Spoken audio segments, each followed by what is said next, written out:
Well, I pushed the button. Let's see if that worked. I pushed the button. Oh, 1080p. I don't have the transcoder. Oh well. What did I expect for not streaming for like a year and a half? Oh, look at that. Someone else started streaming the exact same time I did. Well, I can't really watch them if I'm streaming. Am I streaming? Well, it's been a while, and probably no one's watching at this exact moment live.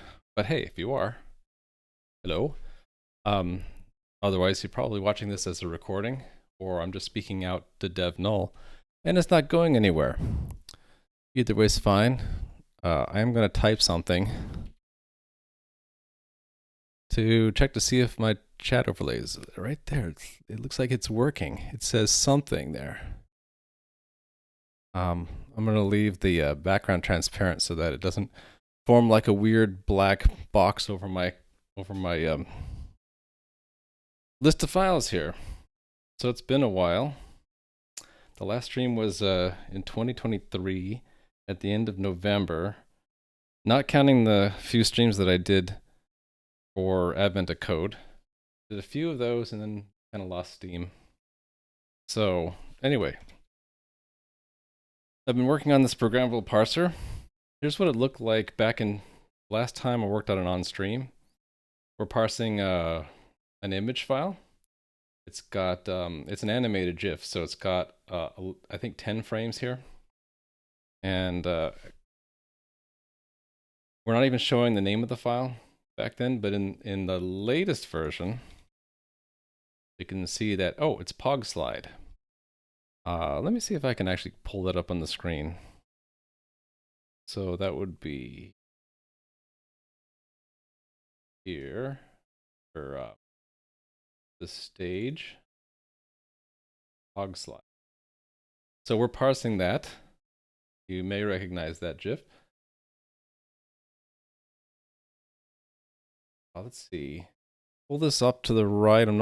It's going to intersect with chat, but no one's chatting anyway. So yeah, so anyway. Working on this program that can pretty much parse anything. You describe what you want to parse using a language that I came up with. So the tool has a built-in compiler. And I'll show what the syntax looks like in a minute. But suffice to say, here we have the raw contents of that pogslide.gif, and here we have its interpretation on the right. So this first data block, I think, isn't important. It's this logical screen that is, right? Logical screen descriptor. So here's the width and height of the image, and there's a global color table because GIF images are table index colors. So like every pixel's an index into a table of colors. And this first thing, this app extension, I think it's just always there for a GIF. I'm not sure like what you'd use it for. And interesting thing that there's a string Netscape in there. But then the first image is here. There's a descriptor. There's another width and height because an individual frame of a GIF can actually be smaller than the overall GIF, and it could be offset from the top left corner. In this case, it's not. It's the same as the GIF, and not offset. It could have its own local color table. This one doesn't. And then the actual image data, it's compressed using LZW compression. And not only that, but it's split up into blocks of up to 256 bytes or 255 bytes. And like they're prefixed by the size. So that FF there, 255, is saying, well, that's the size of this block. And then here's another FF. There's that second block, etc. Until the last one, which is less than 255, smaller block. And then you have a 0 terminates the blocks, right? Well, I didn't have this working last stream that I showed this in the stream. But since then, working offline, I got it to where it can actually decode the stream. And if I click the stream here, it actually switched the view to showing the output of the decompression algorithm, which is built into the syntax description, and I'll show that in a second. And it basically says, well, there's 5,994 tokens, and here they are one after another. Hey there, Sam Sepiol30. Long time no see. Yep, it's been like a year and a half. So I'm just kind of going through what I've done since the last stream. And, let me know if you have any questions. Oh, here's one cool thing that I got working. See how when I scroll this, the whole ancestor tree stays on screen. It's kind of like what you have in Visual Studio, where like, see these lines stay on the screen even though I'm scrolling. I like that in VS Code, so I just kind of copied it for my own thing. So yeah. Hey, I'm Ethan. Hi, now you see what I look like. Maybe you remember watching me like over a year and a half ago now. Yeah, I decided to stream. I sat here for like an hour, sort of like stewing. Should I stream? Should I wait till the weekend? Do you remember me now, huh? So anyway, yeah, I really like that I got this working. It was sort of, I couldn't figure out how to do this off the top of my head. So I just kind of iteratively like figured out, well, like, if you're scrolling to a certain position, like, how do you know to reserve this many rows? And it occurred to me, you know what? It's going to be at least as many as the depth of the ancestor tree, right? If you're near the top, you might be able to show like a little bit more that came before it. But like, yeah, it squeezes down to that many rows as the depth of the tree, right? So I kind of like that because I can go all the way down to like, hundreds and hundreds of indices into the input, and I still remember, hey, we're looking at the data block 1. That's a table-based image, table data. This is the LZW stream. This is the input tokens, and there they are, right? I think I had this last time too, but you can click anywhere and it kind of figures out what you're pointing at. And sometimes it'll highlight two things because the byte I clicked on is actually, some of the bits in that byte are in 922 and some of them are in 923. If I like click them individually, you see they overlap on that 2E byte. I'm not printing it, but it might be more obvious if I did that, like, the actual start of 923 is in the middle of this 2E byte, not at the start. So yeah, kind of in a roundabout way I'm describing what I'm doing, and mostly because I figure people are kind of coming in not at the beginning of the stream, they're coming in the middle, so I'll wait to describe what I'm doing until enough people are watching, if you haven't seen this. Yeah, I've been working on this for a bunch of years now. I really got into data parsing at my last job, where we had to figure out when files would get corrupted, like, can we fix it? What was the bug that caused it to get corrupted? How do we inspect the file to figure out what's wrong with it? And we didn't really have anything good. And I'm like, I could write something, but why write it for one format when you can have it programmable? So if I scroll to the top, it might be easier to understand what you're seeing here. So this is the overall structure of a GIF file. And I could go into the boring details and open up the specification for GIF, but just trust me that it's really just, there's a header followed by a screen description. Most of that's just like, what you'd expect. The width of the image, the height, and then other miscellaneous things like the color table and stuff like that, right? And then following the logical screen, there's the data chunks, and there are as many as you have frames. And I should have kept it up, but what we're actually looking at is this GIF file over here. And apologies if you like to say GIF instead of GIF. I go back and forth because I don't know how to pronounce it, right? Here it is. Hog slide. That's what we're looking at, but we're looking at the raw bits of that. So you probably can't tell, but there are exactly 10 frames of that in that animation sequence, and it loops, right? So these 10 here are the individual frames of that pog slide. Basically, it's Pepe like shifted different amount of pixels each time, right? So the format for GIF is easy enough for me to use it as a way to like work on my code, but not overly simple so that it gets boring. It's sort of midway between a simple format and a complex one. A more complex one would maybe be JPEG or MP4 or something like that. A little bit too much. And something simple like would be, I don't know, like a comma separated what do they call it? A comma delimited text file. I thought about doing XML next because that you can kind of see the XML in the text view right here, and it might be more interesting for people. And it's also a challenge in that it's not a binary format. It's more like you have to actually look at text characters to find the delimiters. So there's a look ahead. Look ahead to find the next hashtag, right, or the whatever the marker is called, or look ahead to find the next end of line. So that might be interesting. Anyway, I talked too much. Let me show you what the language itself looks like, and I'm gonna do it in terms of a difference between what it was the last time I streamed and today. Real ones say graphic interchange format. Yes, that is true. Hey there, IndieJSON. Thank you. I am back. Hopefully I stay back. Yeah, so here, this is the language that I developed for this tool. So sometimes something like this is called a domain-specific language, or a DSL. Basically a language that I made up that fits the exact goal I want, which is describing data. So you can imagine this could be any kind of data. It could be a JPEG. It could be an XML file. It could be JSON. It could be a movie file, right? GIF, pretty easy to describe. It fits within 319 lines. So this, if you were watching a few minutes ago, it should mirror what you saw. In fact, maybe I could just run the program at the same time. Yeah. How do I do this without getting all mixed up? Maybe like that. So you can see there's header, logical screen there. And this loop is how we tell it we need to parse until we get this break. And while we're parsing this loop, we're parsing datas. That's why data, hey, becomes a vector. Isn't that smart? Because every time we go through the loop, we're adding another version of data. So we end up with 12 of them, right?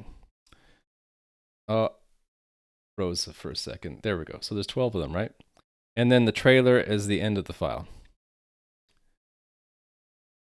I'm having weird issues with my mouse on this VM. Anyway, so when it gets a little weird is when I want to do things like, let's look ahead and say that it's going to be 8 bits long, and by the way, it's an unsigned integer, and hey, I want to name it next. That's what this is saying. Hey there, Adam Learns Live. Long time no see. Does the GIF work? Yeah. I keep closing it. I should probably keep that up on the side. Projects, stage, open folder. Let's just keep it up so everyone will. How come I can't? How come it won't let me click when I move it over here? Weird. Yeah, so that's the GIF we're looking at. It's the POG slide. I should just like keep it up here. And like I said, that's the file we're looking at, right? So yeah, where'd it go? So I added this since I last streamed. Mode ending equals little. So that's basically a command to the parser that we are going to go to little endian mode. And that makes life a lot easier with formats like GIF, where the bits are arranged from least significant or little endian first. Least significant first, which is little endian. You'll see in a bit. So like I said, header, logical screen, we're just saying what we're actually parsing in what order, and the complicated things are when we get to lines like this UI next. So the plus means we're doing a look ahead, which means when we're done with this, we're just going to rewind back. And that's important because the next 8 bits actually are part of the data, but we don't know how to parse the data yet.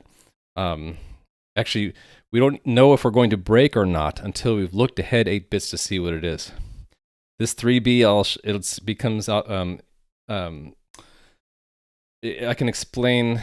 You'll see in a bit what the 3B means, but basically, if the data starts with 3B, that means it's no longer a real data chunk. It's something else, which is the trailer, which we'll see in a second. So we're looking ahead 8 bits. It's an unsigned integer. If it's 3B, then 8, no more data. It's the trailer. We're done, right? But if it's not 3B, then we rewind back 8 bits, parse it again as data, right? So here's some easier stuff. Header is just a S for string called signature, 24 bits long. If it's GIF, we're good. If it's not, error, bad signature. So we would stop parsing early because it's not a GIF file. If we didn't stop, the next thing is the version. And yeah, How do I make this stay on top? I do not know.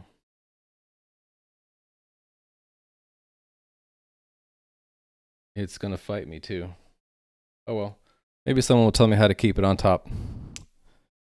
You think it is a rhyme, but yes it is. Adam Learns Live. So yeah, version is another string, 24 bits long. If it's this string, these are different versions of the GIF syntax, GIF specification. Doesn't really matter unless you want to get into the real silly technical points of it. But we have to parse it because we have to get to the next thing after that. So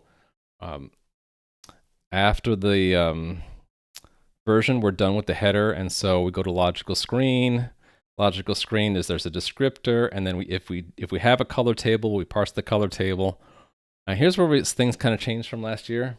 So used to have a special syntax called LEUI, so that's little endian user, little endian unsigned integer 16-bit, right? But now we can just say it's an unsigned integer 16 bits long, and that's because I had added this little endian mode, right? We didn't have that before, so I had to like kind of parse it backwards and reassemble it. So it kind of looked like this, where we say, oh, take 8 bits, call that the LSB, least significant bits, then parse the next byte for the most significant bits, and then shift them around and recombine them. You don't have to do that anymore. Yay! It's built into the parser as long as we tell it that it's little endian. So because we're parsing a little endian or least significant bit first, the order of individual bits within bytes completely flips around. So instead of there being a global color table flag first, then the color resolution is sort flag, it's actually in the reverse order. That's only for things within a byte. Between bytes, the byte order doesn't change. It's just the order of the bits within a byte. So like aspect ratios still last just like it was before. So hopefully you kind of start to see how the syntax works. It's the type first, which basically says how to parse it, and then we might have a name, and then we might have a colon followed by a number of bits, and that's a constraint saying do not parse more than that number of bits. So like a UI encoding 3 means it's an unsigned integer. That's a built-in type. It's going to be called encoding and only parse 3 bits and stop. But if it's one of these 8s or 16s, it parses more bits, right? And the limit right now is 64. If you have something longer than 64 bits, you have to kind of parse them as 2 different things and then reassemble them later. So my language has, as you can see, it's got like simple expressions. So you can add, subtract, multiply, shift, all that stuff. It's got ifs and elses. It's got loops. It's got the traditional for loops. I don't have like the newer, fancier iterative for loop yet, although I did think the other day that it would be nice if I had that. So maybe we'll be adding that. Hey there, Nightshade dude. Yeah, let's bring Pog slide back. So we're parsing one of these again, right? Where the spec actually gets a little more interesting is in the data blocks, because can I run that again? When we're parsing that Pog slide, which looks like that, the data elements like 1 through 10 are actually, if I open this up, it's an image, right? It's an actual frame of that Pog slide. But the first one is not. It's an application extension. And that's that weird one that has the Netscape code in it for some legacy reason, right? So when we describe the format, we can't just say the data is in image, because it might not be. We have to say, well, let's look ahead a byte, and the first byte kind of says what it is. So if it's one of these, it's a control block. Otherwise, it's a special purpose block. And then if it's a control block, well, then let's look again, because it could be a control extension or it could be a rendering block. You know, there's all sorts of things. And this is sort of, it's all specified in the GIF specification, and I kind of translated it into my language. And I don't want to bore you with the details too much about the spec, but yeah. So other than here's more of that little endian to big endian flip around that I did. Here's the biggest thing that I did, and it was actually quite recently. So it used to be where we just parsed the data blocks out of an image, but we didn't decode them. Now we decoded it, and I added a little subtlety to the syntax. I have this keyword called in, which I was using for like if something is in a set or in a map. Now I'm repurposing that token that if you start with the token in, it means parse in something else some more data. So after you've gotten something out of data blocks, parse it again as something else. And the only way that works legally in my language is if data subblocks generates a bit stream. And we'll see that in a second. Down here somewhere. Yeah, right here. The data subblocks didn't used to return anything. Now it returns data. Data starts off as a bit stream, and that's a special, can't remember if it's a keyword. It's a special built-in function with no arguments that gives you an empty bit stream. And then I implemented appending to a bitstream type. I also added that the bits which we had built in before, which just basically says, here's a bunch of bits. Now we can take those bits and we can append them to a bitstream. So we're kind of like gluing together the data blocks one after another. And let me illustrate that again. So we take, let's just take one of the images here. Let's shift it over so you can see it better. So we have like 33 data blocks, right? So we didn't, if I just highlight one, see, it's kind of hard to show everything. So what we'll do is we'll press this down and then shift it back over to the right. Uh-oh, I can't click that. Something weird with my VM where I can't click it if it's too far off. Hey there, 85 filter. It's me. So you see these individual blocks, they don't line up because there are these size fields between them. Yeah, I'm having trouble with clicking for some reason. I wonder if it's because I paused my VM and then resumed it. Maybe there's some bug in virtual machine parallels. Anyway, so there's these size blocks that are in between the data blocks, right? So if we take each of these bits or regions of the file and we glue them together with this plus equals and then return them, this data, the value of data subblocks is now like all of those blocks glued together. So if I were to click on the data subblocks, it is a, you can see it up here, it's a bit stream which is much larger. It's the sum of all of these sizes put together. And if I click it, oh, that's right. It shows where it came from in the original file. It's when I use it to parse something else. This new line up here, somewhere right here, where we say take in that data subblocks, parse it as an LZW stream, right? So if I click on the LZW stream, that is all those blocks glued together, and it looks like a nested file within the GIF file. So this nested file, so to speak, is this 66,304 bits, which becomes the input to another piece of data, which is the stream of tokens for the decompression algorithm, LZW. And I'll show you that the algorithm to parse that, but we end up with like 5,994 tokens. And when we go through and decode all those tokens, we get all the pixels of the image as indices into a color table. If I mouse over it, you'll see them all here. I don't have a nice way of plotting that yet, but if we were to make a plot, it would look like one of the frames of this image, especially if we mapped it to the correct colors in the color table. So yeah, let me show you how the algorithm is actually pretty quick to describe in my language. Here it is down here.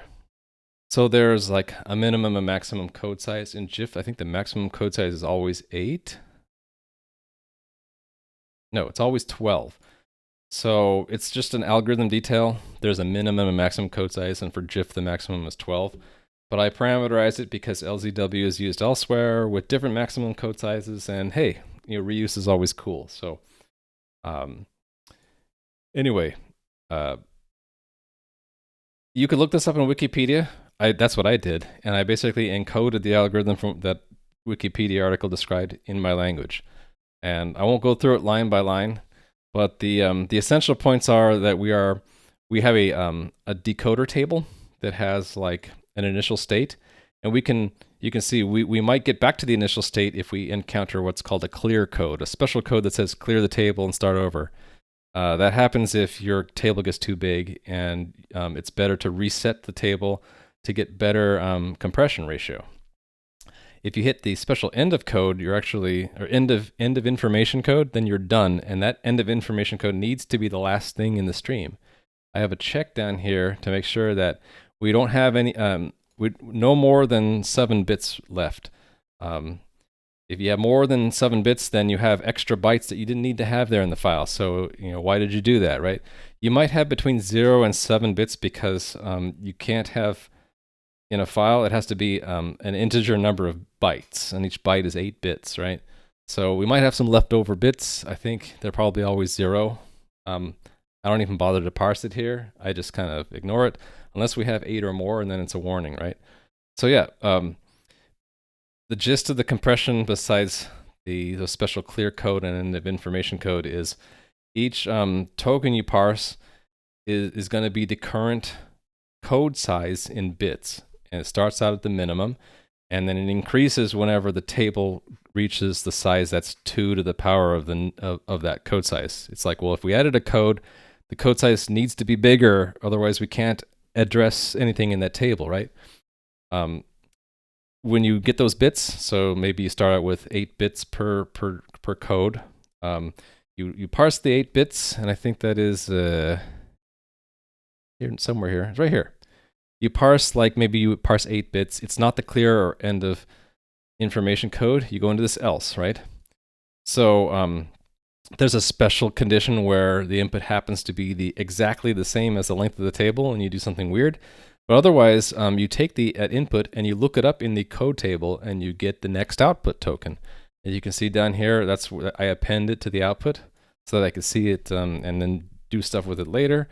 And then there's a side effect of decoding an output token, is that you go back and you update your decoder table. And I can't describe it in layman's terms. Wikipedia does a pretty good job. I'll leave it up to you if you want to look it up. Meme Clear Bams, hello everyone. Yes, hello everyone. So you can see the algorithm fits pretty well. Maybe not self-describing, but that's what Wikipedia is for. Yeah, that's basically it. So a couple of things I want to do eventually is I actually want to show it what it looks like. So can't do that yet. I can just mouse over that stream and show the output. It's a huge array. It kind of looks like what I would expect. Like 255 are probably the transparent pixels, and then like the 216, 67, 67, 216, those are probably parts of the top of the image there, right? So that's on my list of things to do, is to have like a sort of a UI where I can plot this on screen, and we can actually maybe even, like, if you click an individual pixel, it would show you where it is in the stream. But for now, we can just see the entire output, and then if you want to, you can see where it came from with the individual tokens from the input stream. So yeah, what else? Probably enough people here for me to back up a minute and describe what we're doing. This is a programmable parser. We are parsing that POG slide you just saw. It is a GIF. It's animated. It has 10 frames in it. Each frame is an image.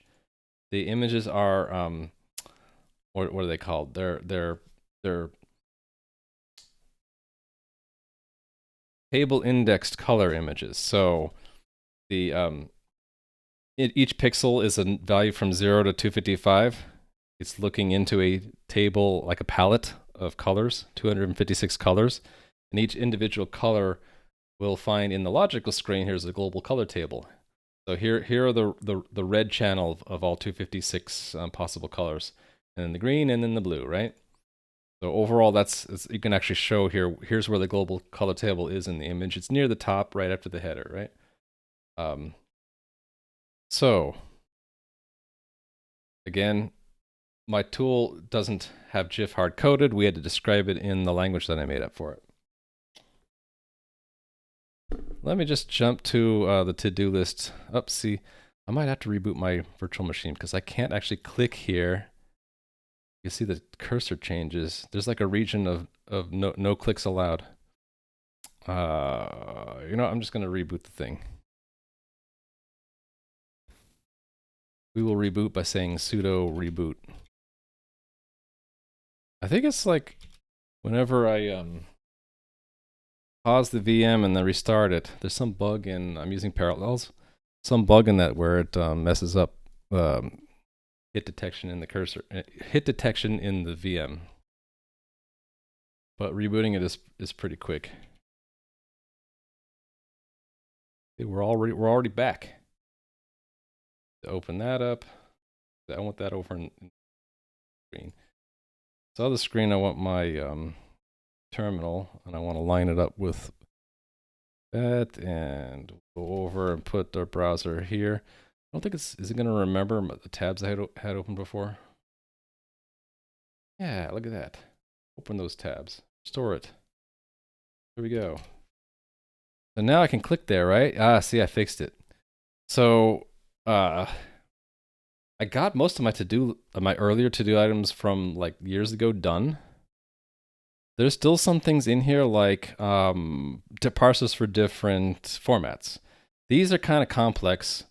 I'm going to add in here right now.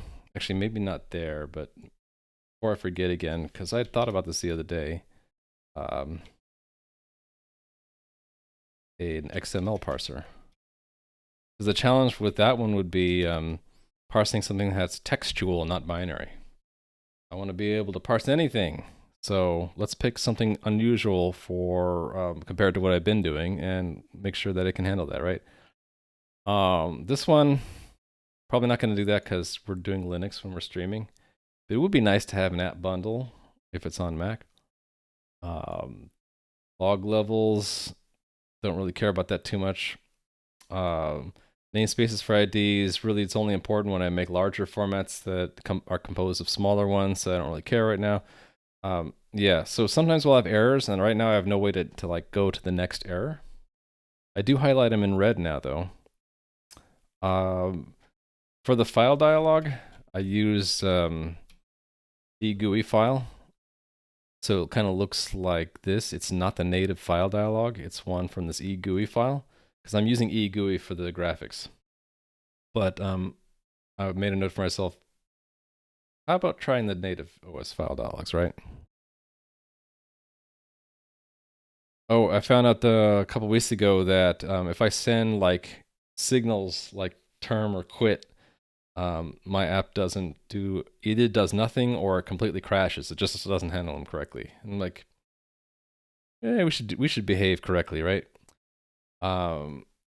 This I'll probably need to do at some point because this is when we have this switch at the top when we switch between little and big endian. If we've already started like building a synthesized bit stream, which is what we do down here, where we're adding bits to a bit stream. If we were to start doing that and then switch from little to big endian, it messes it up. So I have a note in here that we need to like make sure the bits go into the correct spot for how it should be when you switch modes. Hey there, toggle bit. Wow, all the important software and game streamers are watching me. I'm so honored. It's been like a year and a half since I streamed before. I have been very busy with work. And not to go into too much detail, but I work for a certain fruit company now, and they keep me pretty busy, even though I'm working remote. And I get really tired at the end of the day. And you might notice if you put my image today side by side with like one of my VODs on YouTube from a year and a half ago, but I'm getting more gray and white. I'm getting too old for this sort of thing. So yeah, work keeps me pretty busy, and a bunch of other life stuff happened, and so I kind of fell off of streaming for a while. I look the same? Well, thank you. Your hair's way more gray. I think mine's a mix of black and white, which is really weird. It's not like it went continuously through the grayscale. It just, some of the hairs decided, no, today I think I'm going to be white. And more of them are making that decision every day, apparently. So here's some of the more recent to-dos that I haven't gotten to, so I'll probably start to try to handle this on stream. So as you might imagine, now that we're parsing and decoding every single dang pixel in a GIF image, if we picked a big GIF with like thousands of frames, it would take forever for this window to pop up because we are literally decoding every single bit, right? Down to the index of every pixel in every frame. It's okay if this was a hard-coded, optimized GIF reader, like in the browser, or if you're just opening the GIF file. But in my programmable parser, it's quite slow. So what I want to do for very slow parsing things are put it off of the main thread, because it's a no-no to do that kind of thing in the UI thread. And I'm doing it now because I can get away with it, because it was fast. It's going to get really slow now, so I want to do it in a separate thread. So that, as you might imagine, in Rust opens up a big can of worms, because you have to make everything sendable and synchronized. Otherwise, you will find yourself in the unsafe category of Rust, and you don't want to be there. The other thing, no matter what language we picked, if I move the parsing to another thread, I need to have it send regular updates so that we can give like a progress bar. Like, hey, we're parsing animation slide 3 out of 10, 4 out of 10, 5 out of 10. And then while we're doing that, we want the UI to be responsive. So we might not just show what progress we're making parsing, but we might want the user to be able to say, hey, I want to stop, stop parsing, I don't care anymore, or pause it for a second, let me look at the data so far, and then if we want to, resume, right? Also, we might want to skip things if we know what their size is and they're not dependent on anything else. We can actually skip parsing things and come back later if we really care about it, right? There's Stripe Monkey. How are you doing? Unsafe on Twitch? No, unsafe in Rust. You know what I meant, Togglerbit. Yeah, when we're putting things on separate threads, we need to make things send and sync. Otherwise, it becomes unsafe, right? Yeah, I talked about this a little earlier. Now that we're decoding the actual pixels, it'd be nice to actually show that in a visual way. So yeah, I want to do that, and I just think it'd be cool XML parser, because when I show parsing a GIF, this just looks like random garbage, right? Someone who's not familiar with programming or images or formats is not going to be that interesting. But if we parse something like JSON or XML, you could actually see some of it here, and it would make more sense. Like, oh, I see, it's like an XML file, and we're looking at different parts of it. And I think that would be kind of neat to do. Also, it's more challenging because, like I said before, text files are parsed differently. You look for delimiters. Typically, you look ahead to see, like, where's the end of that field or token or whatever. They're not fixed bits in length. They are variable, and you're looking for delimiters. And GIF is the opposite. Everything is fixed length, has a length prefix. So I think it'd be challenging and fun to parse something like XML. Actually, I guess it could be JSON or XML. When streaming unsafe code means a never-ending conversation with chat. And it's not a bad thing. I could show some of the stuff unsafe and say, Rust doesn't force you to write safe code. You could do it unsafe, but here are the extra things you're going to have to get your hands into. And Dorn, how are you? Making breakfast? And Dorn, I have to tell you, I recently went on a trip to the other coast. So I live on the West Coast, had to travel to the East Coast for some reason. And on each flight that I went on, they, when they give you snack options, they're like, you could have pretzels, chocolate bar, or stroopwafel. And I'm like, stroopwafel, please. And wasn't as good as the real thing, but hey, at least I knew what it was now. Every time I ordered one, I thought about the trip that I made over to the old world, and yeah, and the nostalgia. Yeah. Anyway, I took a picture. I was gonna send it, post it somewhere, but I forgot to. So hope you're doing well. So there was one other thing I needed to add here before I forget. So I need to clean up the file change detector. Let me describe what the file change detector is. I didn't have this the last stream either. If I were to run this, and let's say I go, while that's still running, I go back to my editor, and let's actually find format. And I just, I don't know, let's just put an X there and hit save, right? Well, before it wouldn't do anything to the running program, but now I have it to where it detects if you changed a file that it's using, it will reload it. It'll say, oh, the file changed, right? Let's reload it. And oh, now we don't know what GIF is because I just changed its name, right? And changing it back and hitting save, now it will reparse it again and get it correct this time. So I have a file change detector in there. I didn't write it all myself. I'll show you in a second, but I didn't have that last stream. And I wrote it the other day because I had a version that worked last month, and it worked on Mac. But when I was setting up my stream, I stream on a Linux VM, and it just was all broken in Linux. And looking at it, I was amazed it ever worked. So basically, I threw away the old implementation and wrote a new one. And then I wrote it really quick because I wanted to get to the streaming. I didn't want it to hold up the streaming. And you'll see in a second, it's pretty rough. So I need to clean it up. I call it File Watcher, but I didn't write all the code myself. I am using Notify. Lovely crate in Rust, which does most of the heavy lifting for me. So you can tell the Notify thing, well, first, you ask Notify to give you a watcher. You can pick a specific backend, or you can just say, give me your recommended backend watcher.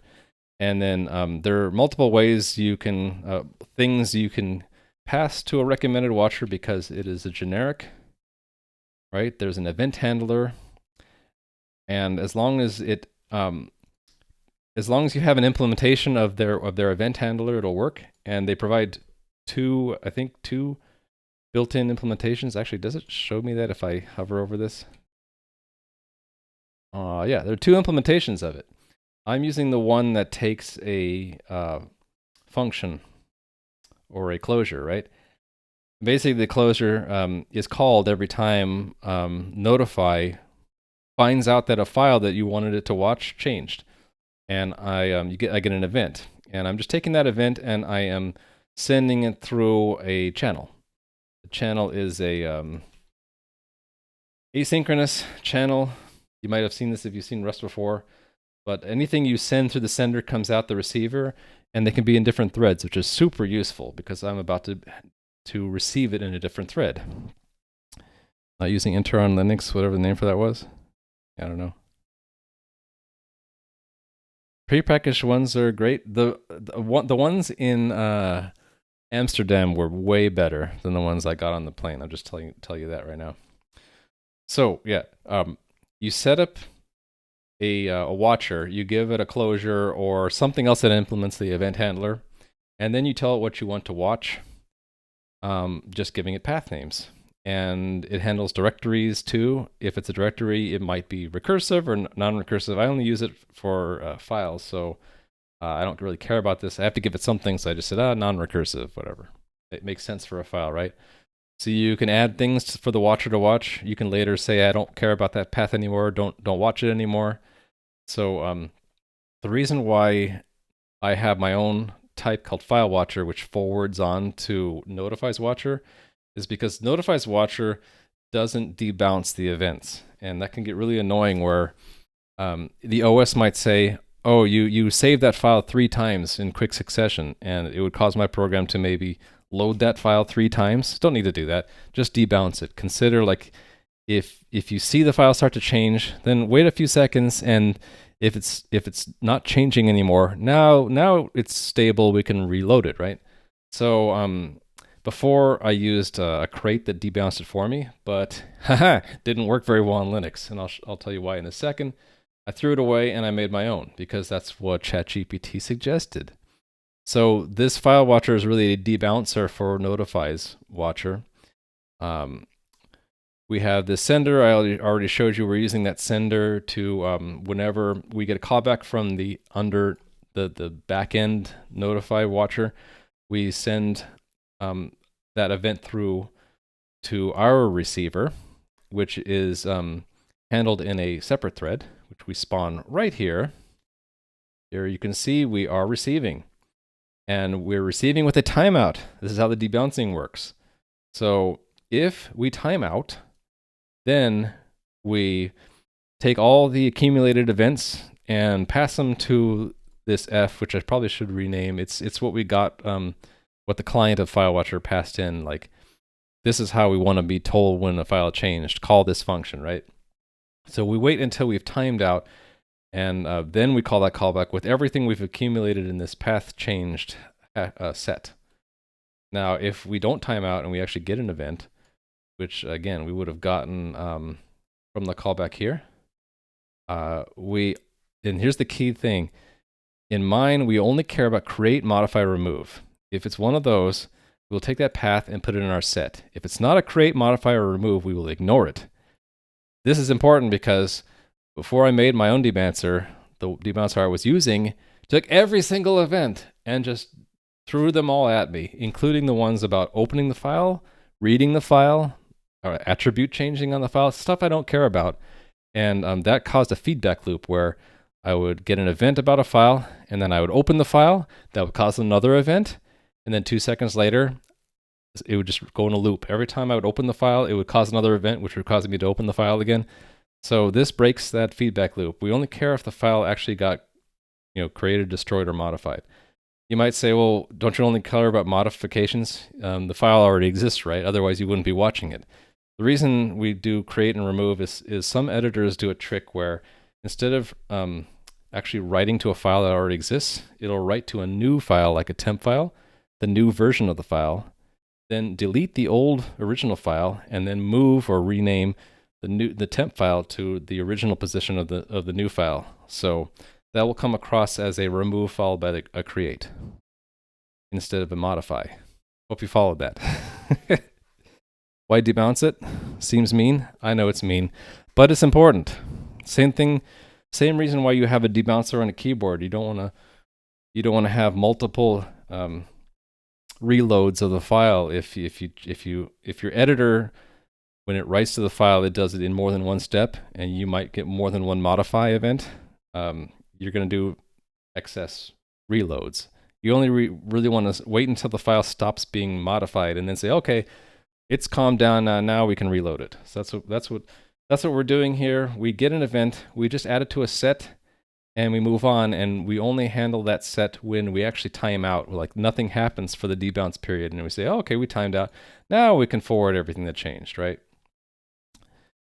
Caret. Oh, you wrote something and you meant to say something else. Oh, I see. Yeah, I understand. Dang, autocorrect. Did the correct become a caret? Anyway, so I think I described all of this. There are some nuances here, like the fact that the function you pass has to be send and static. That's because we actually moved it into this other thread that we spawned. See what happens if I don't make it send or static. Doesn't like that. It will say that this whole thing is bad because we can't send F through from one thread to another. It actually suggests what we should do, which is exactly what I did. I said, yep, the function has to be sendable. I did this in 2 steps the other day. And this is what's cool about Rust. I still like it to this day. The compiler really does try to help you. It says, okay, it's send, but it might not live long enough, right? Because, hey, that function might have been something that you had on the stack.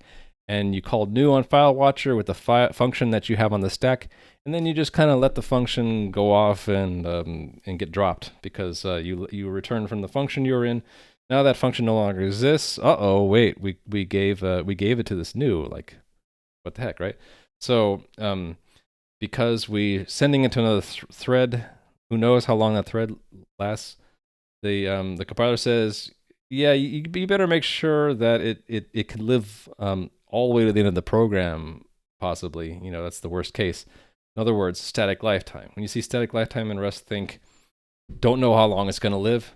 Worst case, it might live until the program ends or the end of the world happens, right? Static lifetime. That's exactly what that means. And that's what adding this plus lifetime or tick static says, that this function, the type of this function has to be something where the function might need to exist for the rest of the execution of the program. Now, a built-in function automatically static, but you can make, a closure is a temporary function that only exists as long as that closure exists. Like, it's on the stack. When you return, it doesn't exist anymore. So now it's happy that we said, hey, this function has this constraint that it might need to live to the end of the program, and oh yeah, we need to send it to another thread. Okay, so I said earlier I wanted to clean this up. So one problem I have with this is that it's going to constantly loop and constantly time out, right? And this debounce period is 2 seconds. So to illustrate that, let's put a message here. Bounce. Or rather, let's debounce, right? And import that from log, and then I'll show you what happens when we cargo run the thing.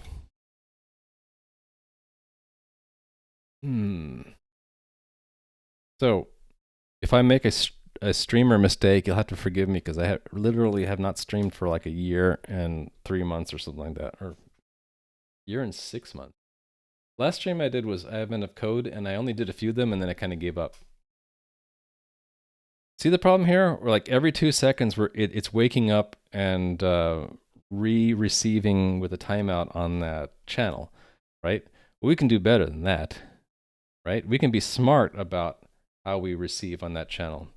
We know that we really only need to have a timeout if we have at least one event. So why don't we like just receive without a timeout until we get the first event, and then it's like, okay, now the clock's ticking. Now we want a timeout, because when we do timeout, we have stuff to send. Imagine if like we never got an event. We timeout, right? We get to the timeout, and this path change is empty, so we don't do anything, and this is all like a waste of time. So why do this? You are not a machine? Yeah, well, we're trying to clean this up performance-wise, right? We don't want to have a thread that constantly wakes up, even though it's really not that much processing. The grand scheme of things, it's probably okay that we wake up once every 2 seconds, but we can do better, right? Pretty common streamer mistake in the last year and a half by not streaming. That's true, Adam. Yep. I mean, like, I'm gonna goof up with something like, what are the things that could go wrong? My overlay might be jumbled together, which it is. I'm not sure what to do about that.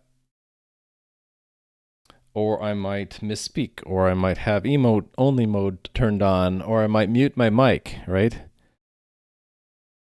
Oops, I muted. So please forgive me if I make a silly mistake like that. My cat's not visible anymore. Oh yeah, I have some bad news about the cat thing. What Adam and probably a few others know, I used to have a cat, and I made an emote for him. The beast? Well, the beast died of old age, sorry to say. Rest in peace. So rip beast. But I have a new beast. And she's kind of a jerk, but I love her all the same. And she's over there sleeping in the other room right now. But if you do see a cat on stream, it's not going to be the beast anymore. It's going to be a different kitty cat. So, and she doesn't really like to be on camera either. I don't know. She's not like other certain cats that I know about, that Adam might also know about. So anyway, we'll keep this in here because The goal is to only see this when I actually change the file, right? Yeah. So my idea was we're conceptually going to have like if paths changed is empty,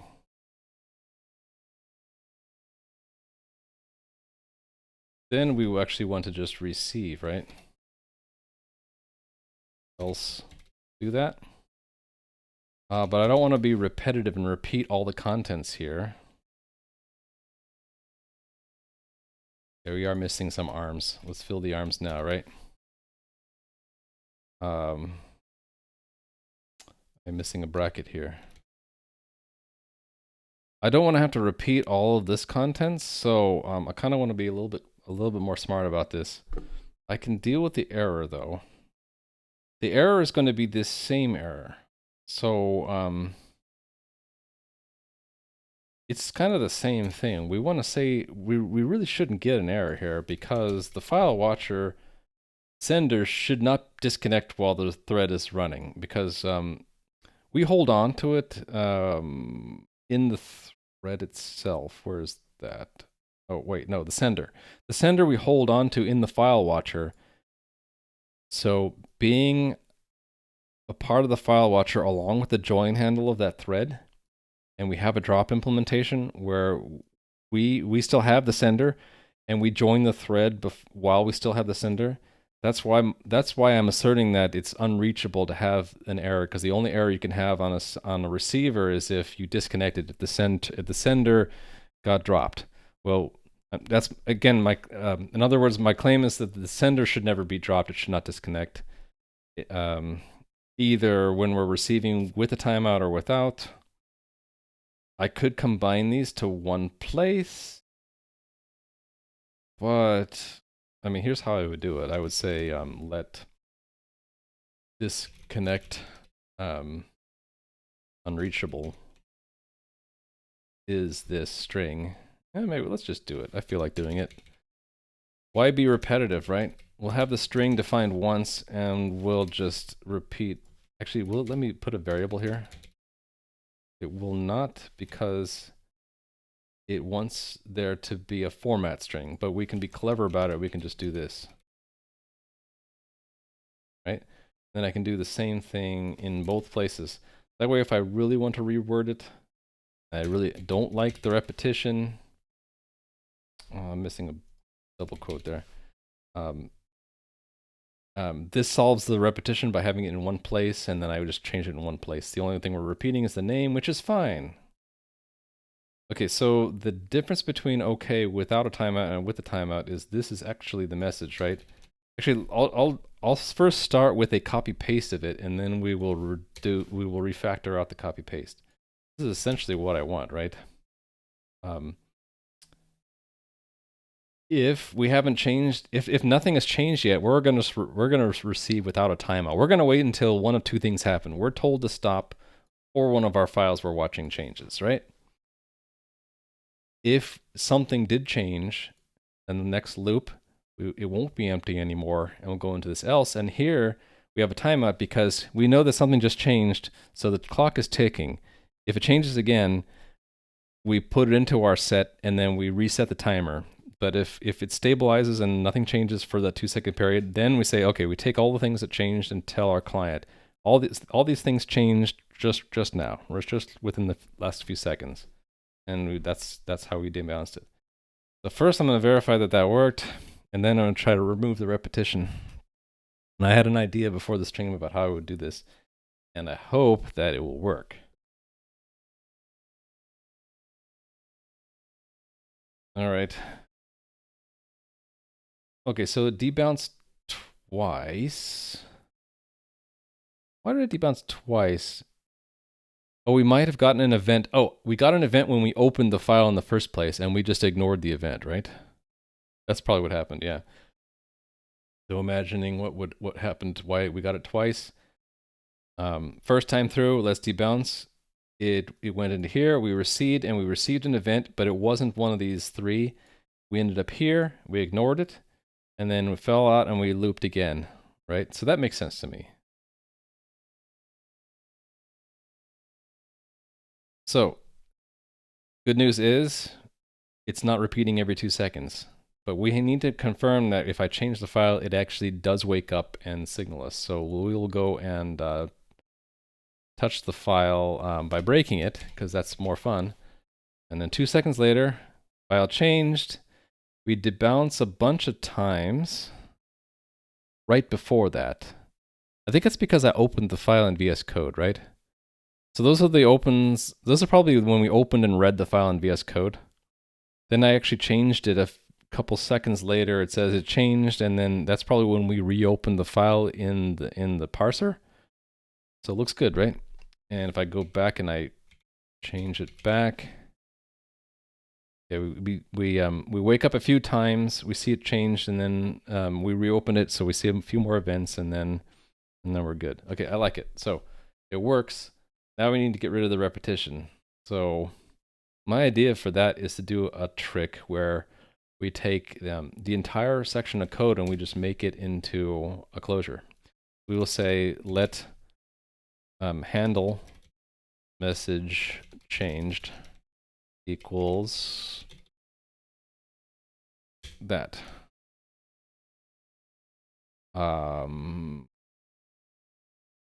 Message, right? This break is going to be a little tricky though, right? So I might have to change the type of the closure to fix that. But let's see. So the where I would use it is I would just do this here, right? In both places, right? Oh, I didn't do that right. I need to grab all of that. There we go. Okay. So problem with that though is break only makes sense if you're inside of a loop, and we're not technically inside of a loop when we're defining a closure. The closure is a function. So what I'm going to do is I'm going to tunnel this out by returning true and have I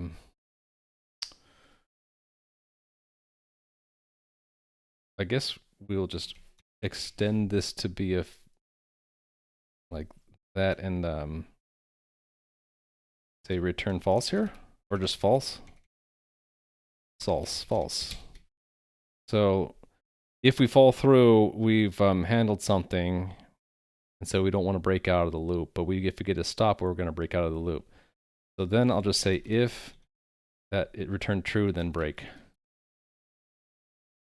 Rust wants me to have brackets there, right?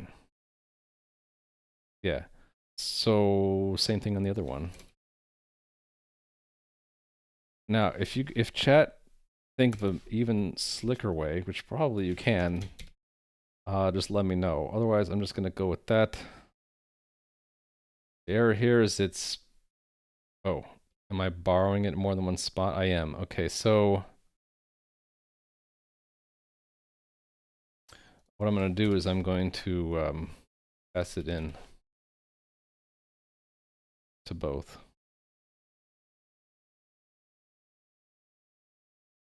And this I mutated that, right? I do an insert, so borrow it mutably. And down to one error. What's my error?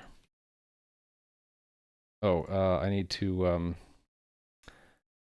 that's interesting. It can't figure out the type. I guess we'll just have to tell it what the type is. That is a mutable reference to a hash set of something. We'll try to see if it can figure out the type.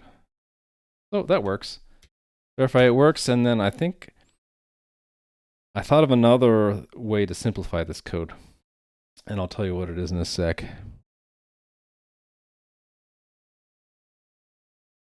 All right, so it's not waking up, but if I go change the file, then it woke up a bunch of times and then it reloaded.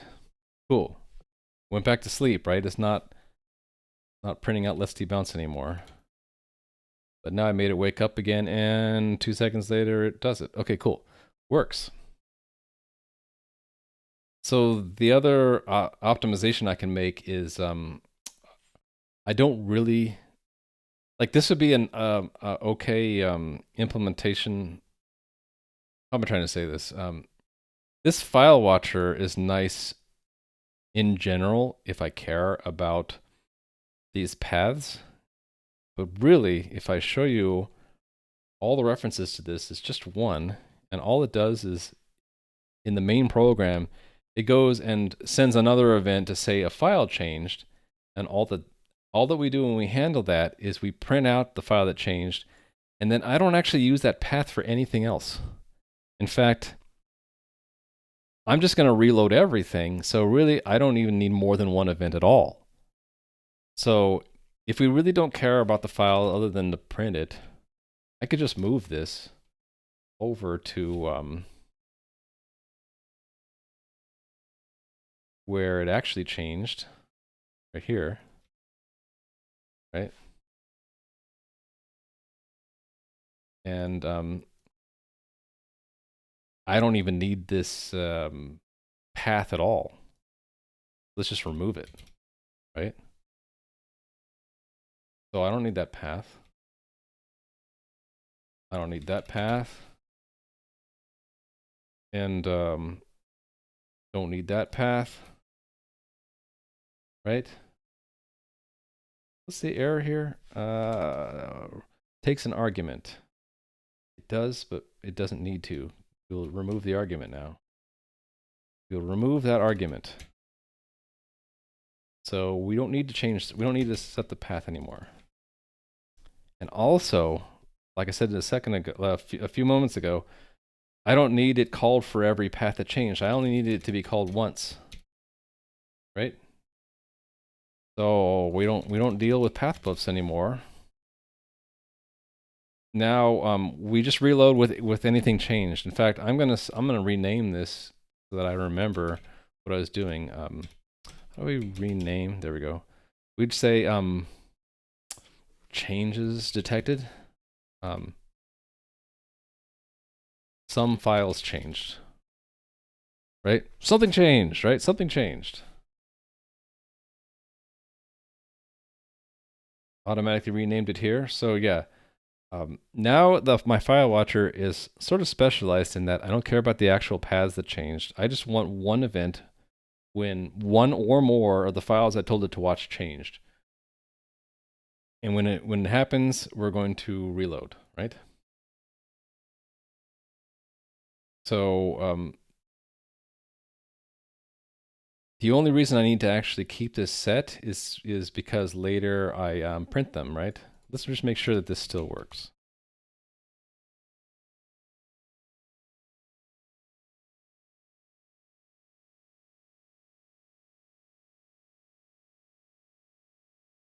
Okay, so far so good.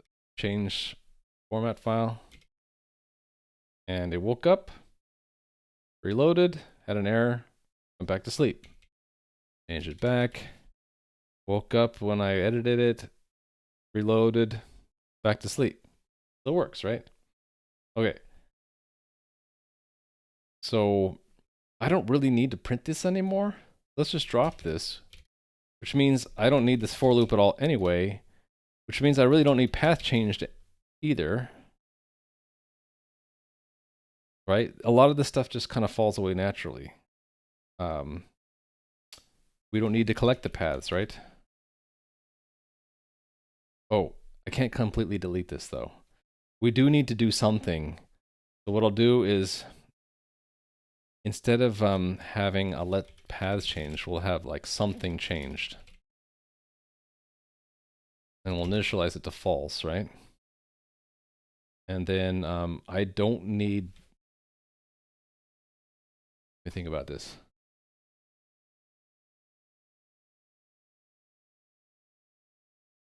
I have 3 different ways we could return, right? We might have something change. Well, let me do one thing at a time.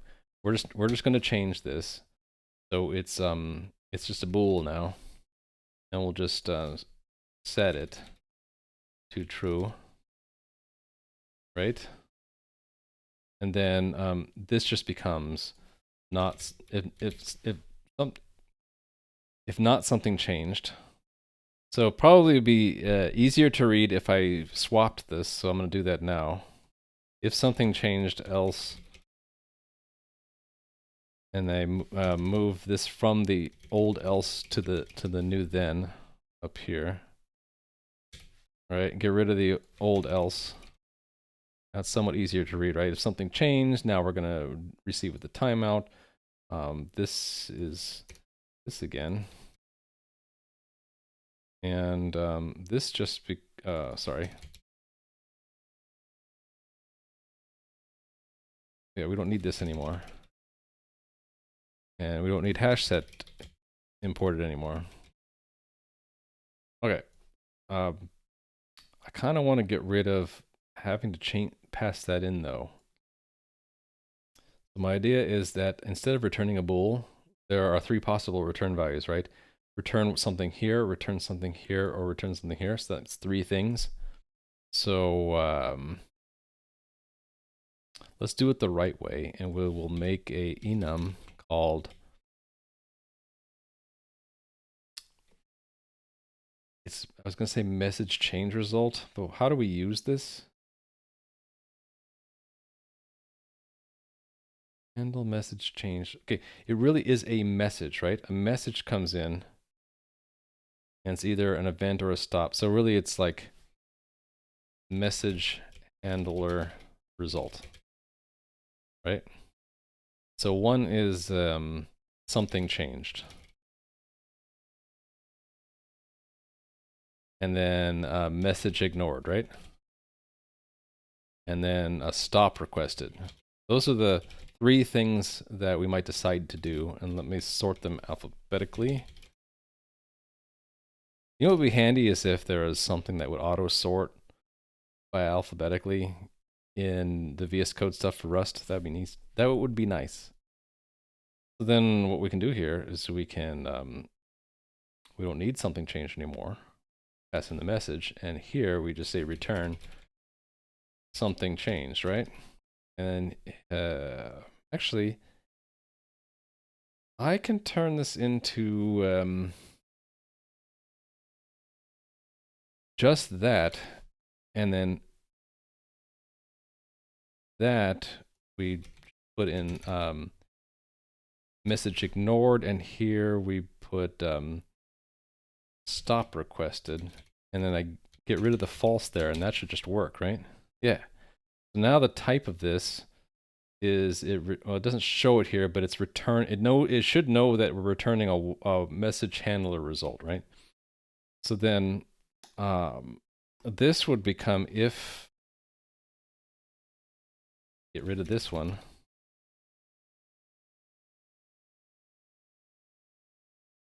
Actually, we need to turn it into a match because we might want to set that something changed, right?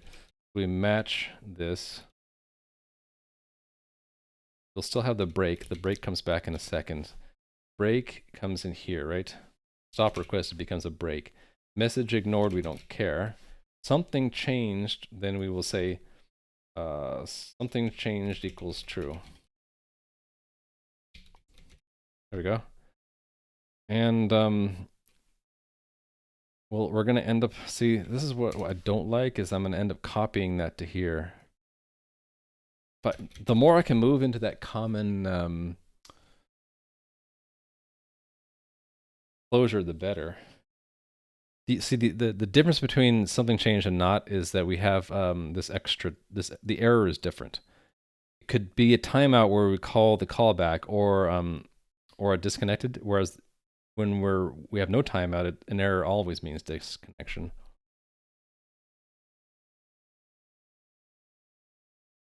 Cool. So why does it give me oh, it wants me to move this out. Okay, fine. We will move it out. Move it out, what, to like up here or something? All right. So can I clean this up more?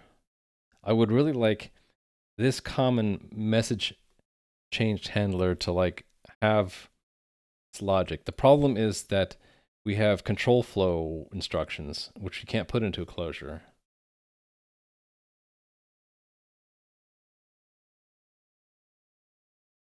If I could pull this out, yeah, that's what we'll do.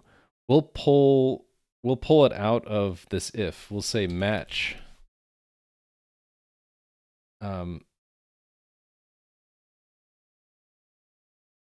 Match this whole thing, right? So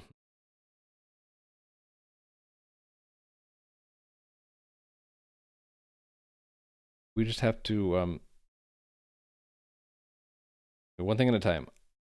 The result of the match is this block, which I am attempting to pull out completely to here, right? So that's one thing. Now, instead of matching internally here, we're just returning think about this.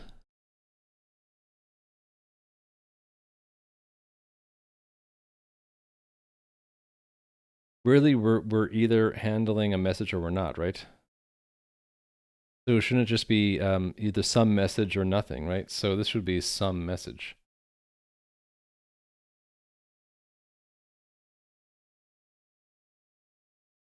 Right? And then this would be like none. Actually, this whole thing would be here. Right? And then the same thing, right? This would just be some, no, right? Not the whole thing. This would be some message. And this is none again, right? If it's unreachable, it's unreachable. I need to have something there even though it's unreachable, right? Maybe not. I don't need it because it's unreachable. Okay, then technically I can move this none up to here, right? And then it makes it clean up a little bit more. Okay, cool. And then really it's a little bit deeper, right? Because it's some message is then an inner match on handle it.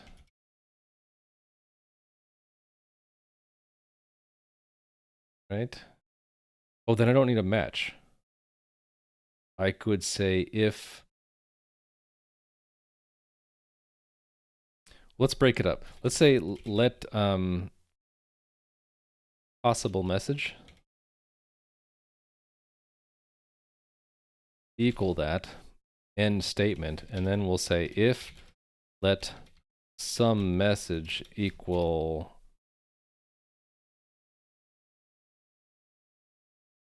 possible message, then match on it.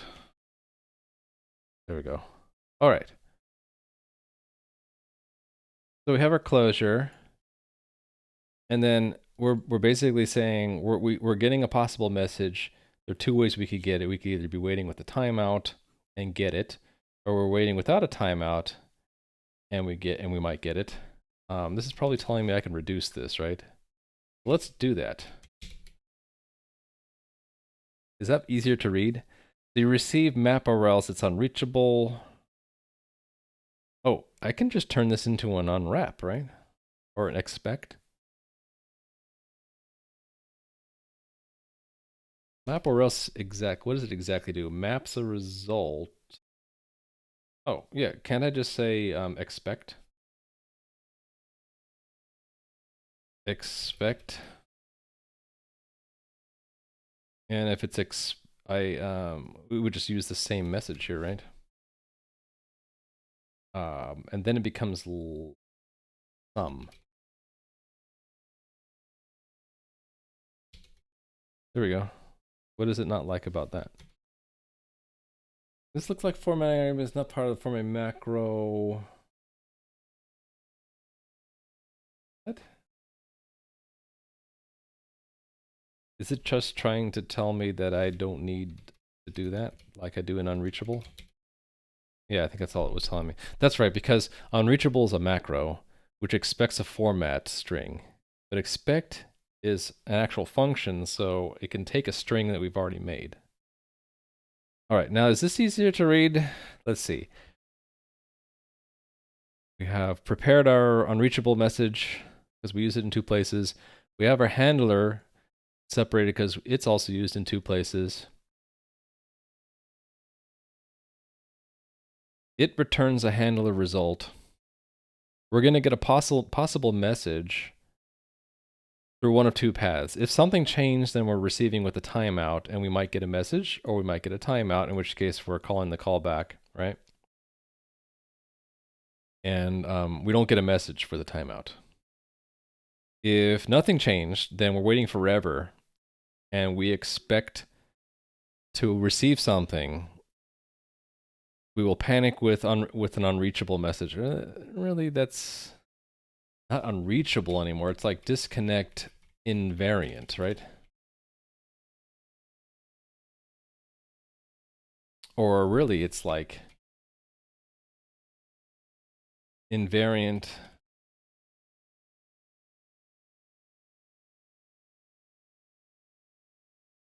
It's the invariant where like disconnect shouldn't happen, but that's too long. How do I make a short name out of invariant? The invariant of the disconnection should never happen. Like maybe disconnect should not happen. I don't know. Or really it's the string that we're going to panic with if a disconnection happened. Disconnection message, disconnection panic message. Yeah, that's probably best, right? I don't know, chat.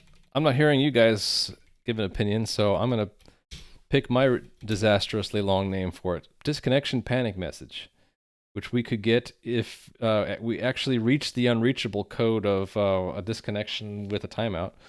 And also if we get an error from receive no timeout, right? These both panic.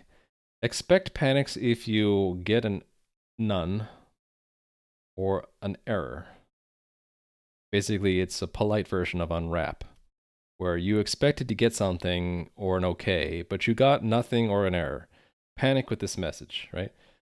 Unreachable is a little bit more subtle. It's that you're telling the compiler, you can optimize this away because we assert that this should never be possible to be reached.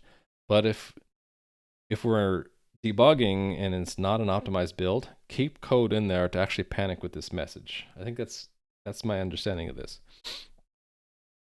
And the reason why they're different here is this is actually typed. It's a result, and this one's not technically typed. It's just a different code path. It's a different value for, well, it's the type receive timeout error doesn't have an expect implementation. If it did, I would do the same thing, but I don't think they do.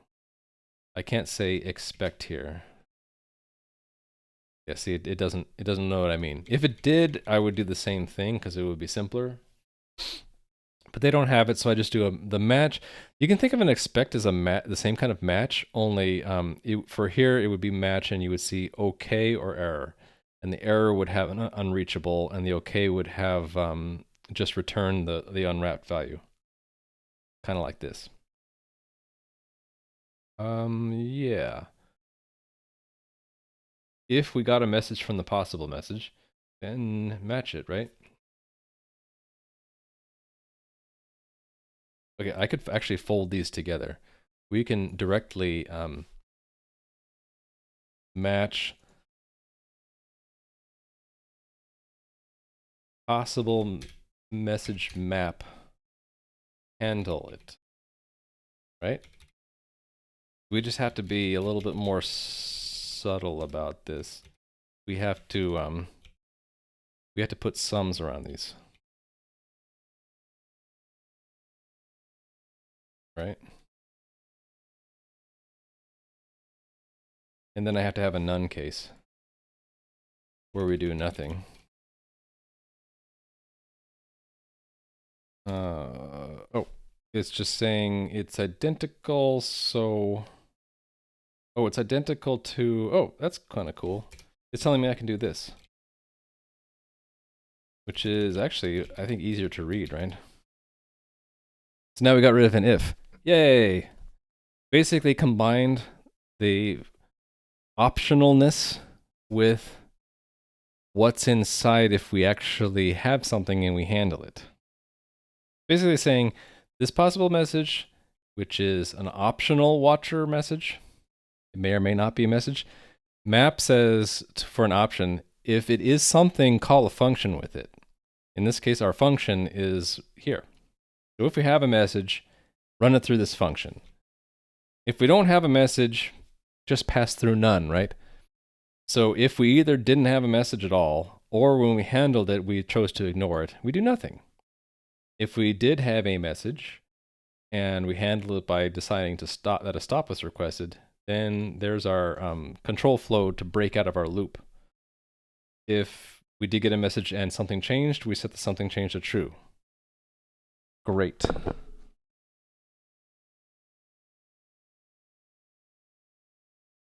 All right, I like this. What do you think, chat? Good enough?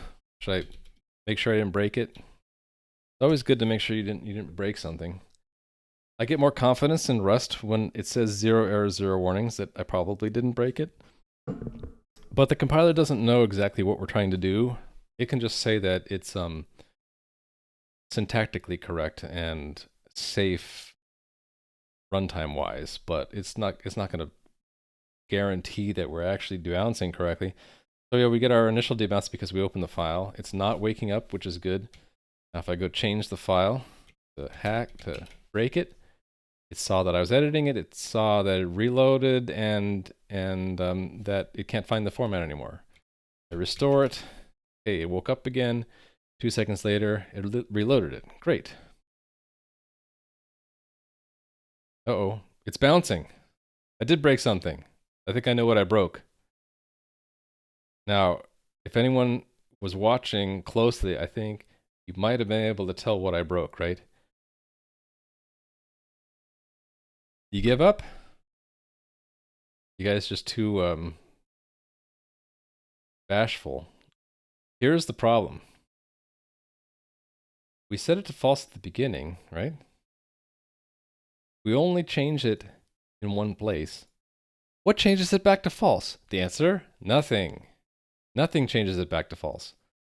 We have to change it back to false when we rearm like we sent the callback, now we rearm. Right? That was the bug. Pretty sure.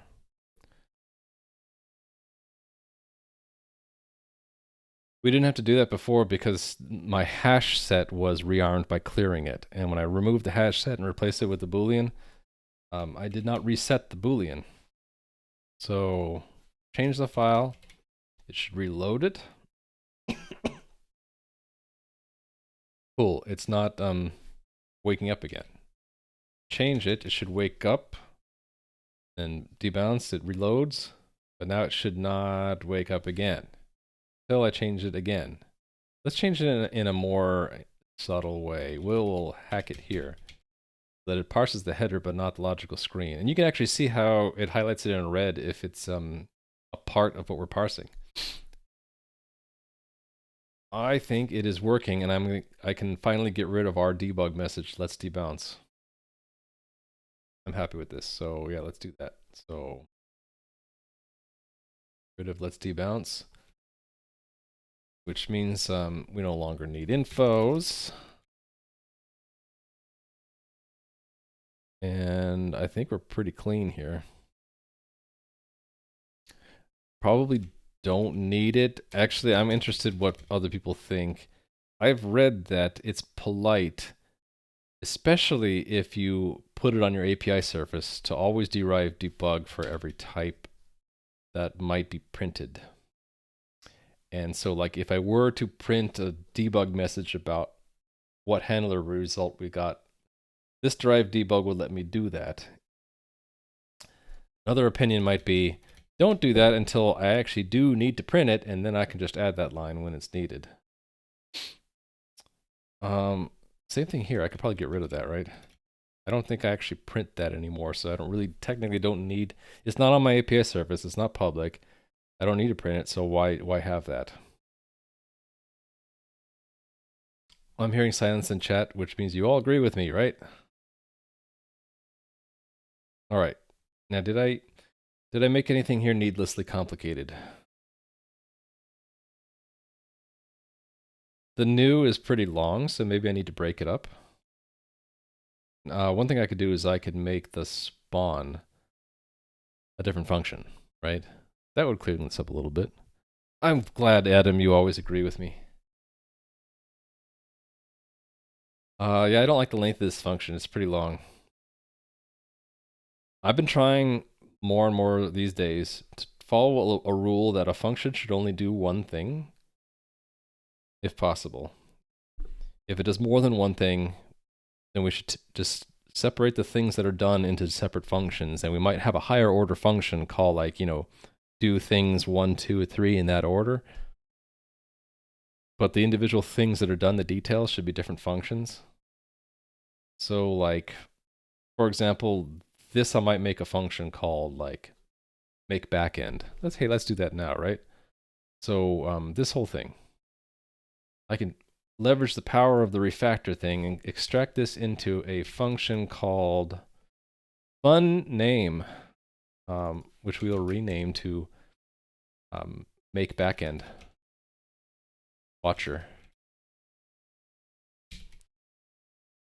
And it actually did a pretty good job, except for it put this free function in the middle of my impls, which I don't really like. I like to have the types in their impls first and then free functions later.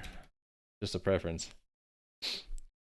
And yeah, so that's a little bit cleaner, right? So now this whole thread, I think, should also be a function. So let's do the refactor thing again. Code limit per function? I think you're right. I have in my project a setting called pedantic and nursery, and they're on, and generally Rust linter is pretty good at nagging me when my functions get too long.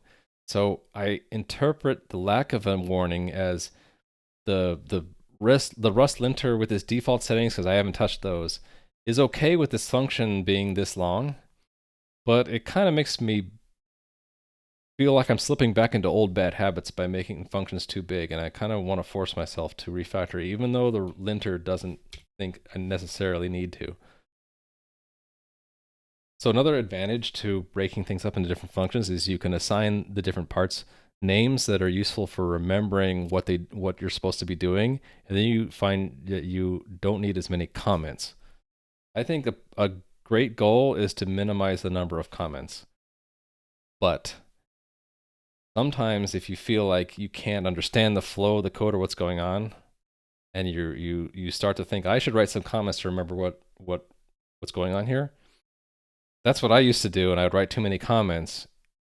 And now I'm trying to say, well, whenever that happens, resist the urge to write a comment. Try first to break it up into smaller functions. Make the names sort of part of the comment. So like this name would be like, this is the watcher. This is the debouncer thread, right? Debouncer thread. Or really, it's the threads function. Okay, so here we had a problem in that the refactor didn't quite do it right. We have a problem here. Try braces, because why? Oh, I think we just do, wait. Get rid of the semicolon? Is that it? Yeah. Then there's an error here because why? It didn't automatically assume we can mutate the function. And then this probably it's just saying I don't need the prefix. Nope, that's not what it was saying. What was it saying? Passed by value not consumed. Oh, we did consume it.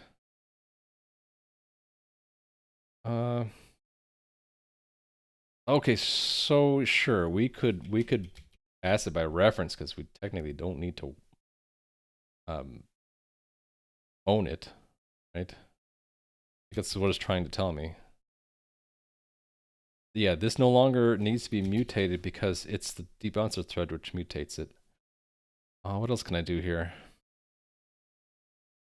I thought I could get away without this prefix. Did I not import that symbol though? Oh, I think I did. I imported that much of it, right? No. What did I do? Channel.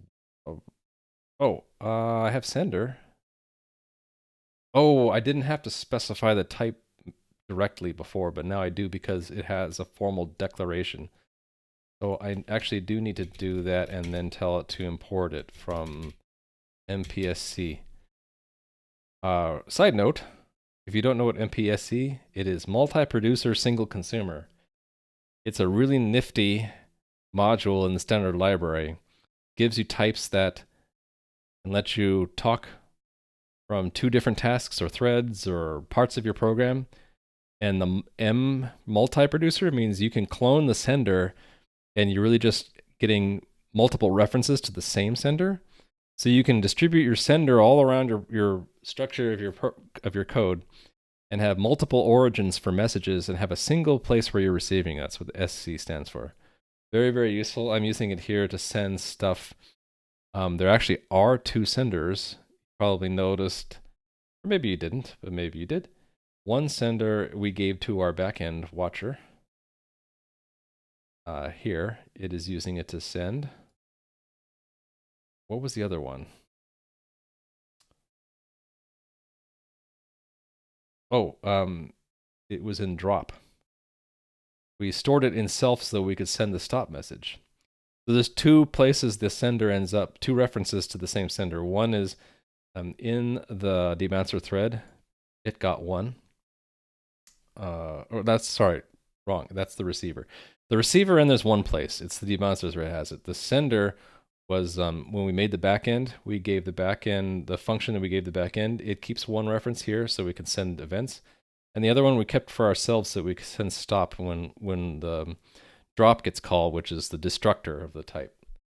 That means I really didn't need to clone here, right? Couldn't I have just cloned on the outer? What's better? Clone it here? Like, I'm thinking clone here might be nicer than cloning here. And then we don't need that let, and we just say, hey, we happen to own a copy. Then it's more explicit that, hey, we're making a copy of the sender because we're going to keep our own copy here. And Rust will actually help us remember to do that if we forget, because it will say that it moved. And hey, we moved it on line 46. Oh yeah, we gave this backend a copy.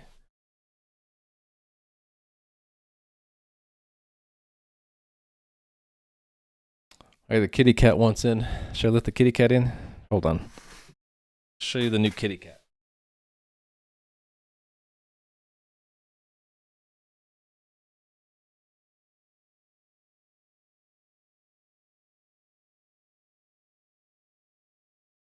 Meow. She doesn't want to be on camera. She just wants me to pet her while she eats. So she immediately jumps off and goes to her food bowl and says, hey, you need to pet me. I actually couldn't see my picture at the time. I hope that I framed that right. A clever way of figuring out who's still watching. So that would be Adam and Nightshade Dude. Your reward for watching this far is to see the kitty. All right. Cats are always framed correctly. Oh, thank you, Adam.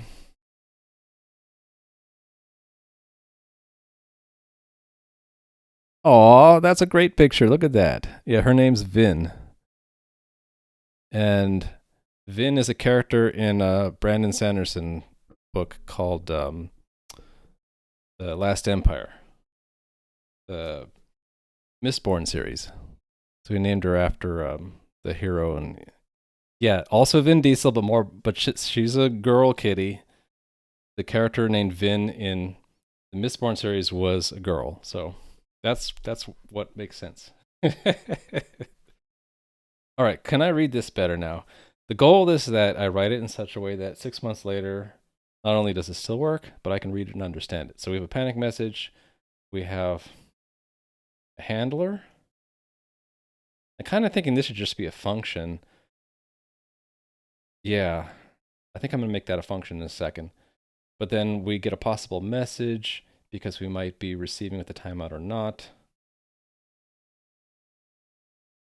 We'll also have a side effect of calling this F and resetting the something changed flag. I could probably write this better.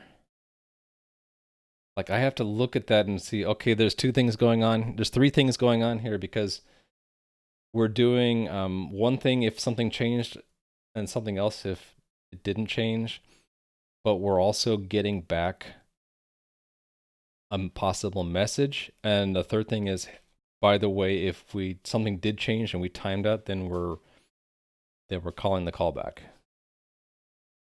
So the three things at once there makes it a little bit harder to read. Anyway, match possible message map handle. Do I need the changed part? That is not even named correctly. Why did I name it handle message changed? Shouldn't that just be a handle message? Yeah, I think that was a short between two neurons happened there. So yeah, let's just refactor this. Refactor into function handle message.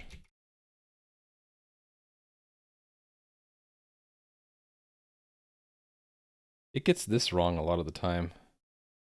Because it thinks that it's important to preserve it as a function object or a closure, but we don't actually need to do that, right? We just want it to directly, well, accept the message and return a result, right? So we still have the match, but we don't have a closure anymore, right? And then this has to actually get the message. Oh, this goes away, right? Yeah, look at that. That just goes away naturally. Because map takes any function or function-like thing that takes one argument and returns something else. It exactly meets the requirement for map, so I don't need to do anything special. It doesn't need to be a closure. I don't need to actually name the argument. It's automatic. It's really sweet. Okay, I like it. I do want to keep all my free functions together alphabetically.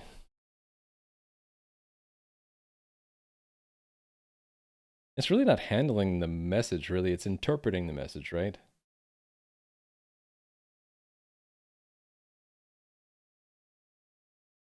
Also, it's not any kind of message. It's a watcher message.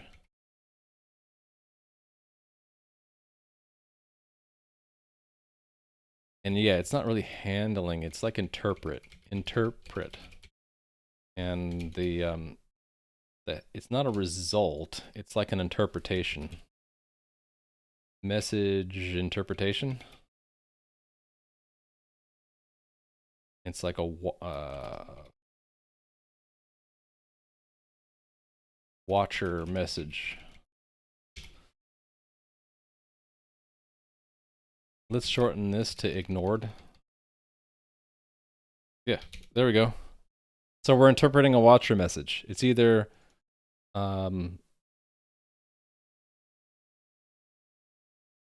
message ignored. I'm flip-flopping on the name. I understand that, but I'm just trying to see if it makes sense if I read this top to bottom. Watcher message interpretation. Message ignored. Stop requested. Something changed. I'm good with that. T comes after O though. So this is looking a lot nicer, right? This used to be a bunch of pages long. Now it fits within 10 lines. That's when I get a good feeling that it's probably getting to where it's good enough, right? We're making a channel. We're giving the sender to something that makes a backend watcher. Actually, I think I want to name that. I want to rename it to make watcher backend. And maybe even remove the name watcher. Because backend sort of implies like it's the back end to the implementation, right? Keep it for now, maybe. Make watcher backend, and then I'm going to rename this to watcher backend. And rename this one to, why don't I just call it backend? Yeah. And then this is called backend, right? Yeah. Let backend equal make watcher backend. Sender. Okay, then we make a thread. Technically, that's not the thread, that's the thread join handle, but I like to think of the thread is handled through its join handle. And so they're almost synonymous to me. And actually, I think it reads better because in the end, you're basically going to say in the drop that you're going to take the watcher thread and join the threads together. So it reads nicer to me, even though I have to remember that it's not the thread, it's the thread's join handle. With me there, yeah. So we get the join handle, or the handle to the thread, by spawning a thread, and we have to give it a function. I have to have a closure here because I think the way this is declared is that this doesn't take any arguments, but I have arguments I want to send in. And so the closure is capturing those two arguments, right? How do I have a reference? Oh, right. We're capturing the receiver, but we're letting the thread borrow it from the closure. And that's only because the linter prefers that I borrow things that I don't change. Like, it's like, you don't need to own this, you're just borrowing it. You don't need to own it. We have to have the move here, I think, because if we don't move, it would complain that F is, what does it actually say if I don't move? It's going to complain in some way, right? The receiver cannot be shared between the threads safely. It's like, oh, you might be using the receiver after we send it to the thread. But if you say move, then it says that F and the receiver both go into that closure and are owned by it. Okay, and then we're keeping the backend server and thread. We forward watch and unwatch to the backend. The actual thread. This is where I get a little uncomfortable with multiple definitions of a term. So thread here, there's really three terms. There's the thread, which is this object, right? No, it's not even this object. The thread is really, it's another context at runtime that has its own stack and program counter and all that stuff. It doesn't actually have a direct analog in our code. We handle it through a join handle, which is that. And then we have the function that is, we call from the closure we give to the spawn. And we also call it thread. So like, if I really want to be exact, I would call this debouncer thread implementation or something like that. And then I would call this the thread join handle or something.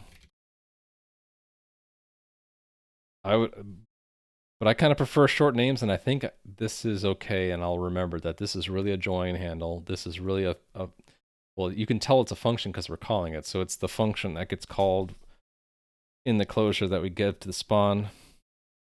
Okay, I think that's good enough. All right, something changed. And again, the something changed is only so that we can select between these two code paths, right? We have to remember to reset it here, set it there. Can I make this simpler?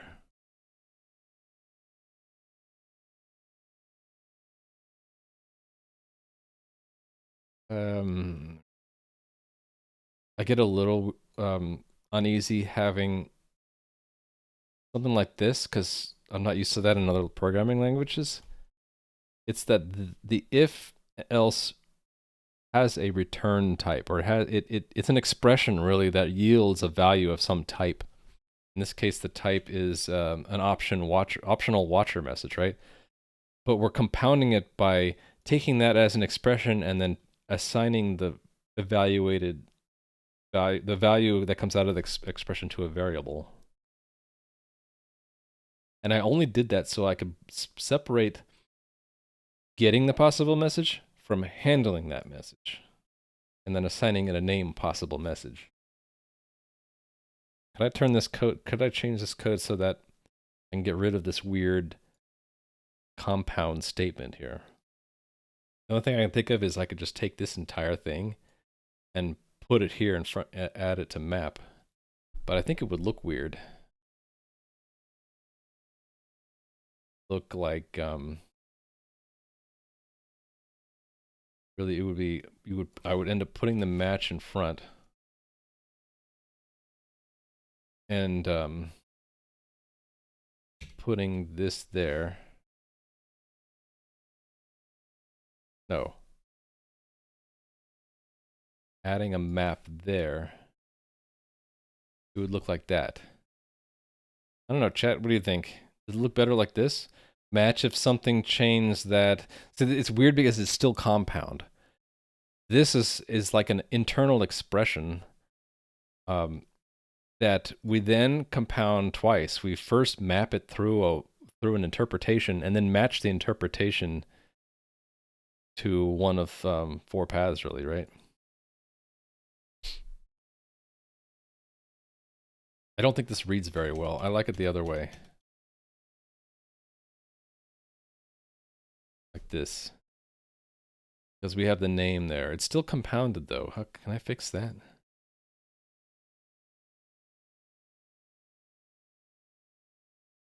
I don't know. I think it's okay. I think I'm gonna move on. Moving on to maybe closing down the stream soon because it's getting late and I haven't streamed in like a year and a half, and so my voice gets tired much faster than it used to. I'm just gonna say that the to-do is done. Go. Let's see. There's something short I can do before I end the stream.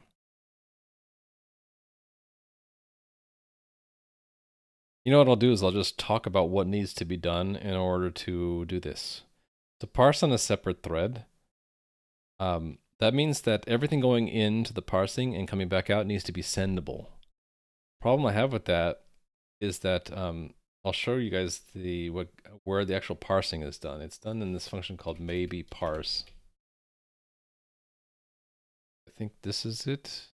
Yeah, so whenever we reload the config file, this is one place, we close what we had, we load the new one, and then we maybe parse. It's called maybe parse because we might not have a selected format. We might not have a bit stream. Like, you can select the config first, and then you can select the thing to parse.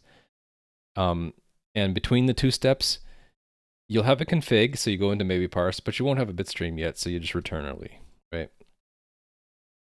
So we only parse if 2 things are true. We loaded a config file and a data file. Then we get past this, and when we enter maybe parse, we get past these 2 early returns.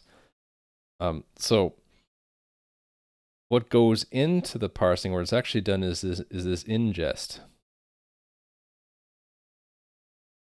The way it works is you assemble the thing to be ingested, which is a data component with arguments, which is right up around somewhere. It's right here. So here's the data component we want to get out. Here are the arguments we're passing in, and then here are some other contexts. So lower bound means that we expect to parse, like we may or may not expect to parse a minimum number of bits. So if we know we need to parse at least 16 bits, this will be some 16. If we don't have a constraint, it'll be none. Other origin is this new thing that I added recently for the in thing. This thing, right? When we're doing a second stage parsing, we parse some data blocks and then we're doing a second stage parsing to decode the stream.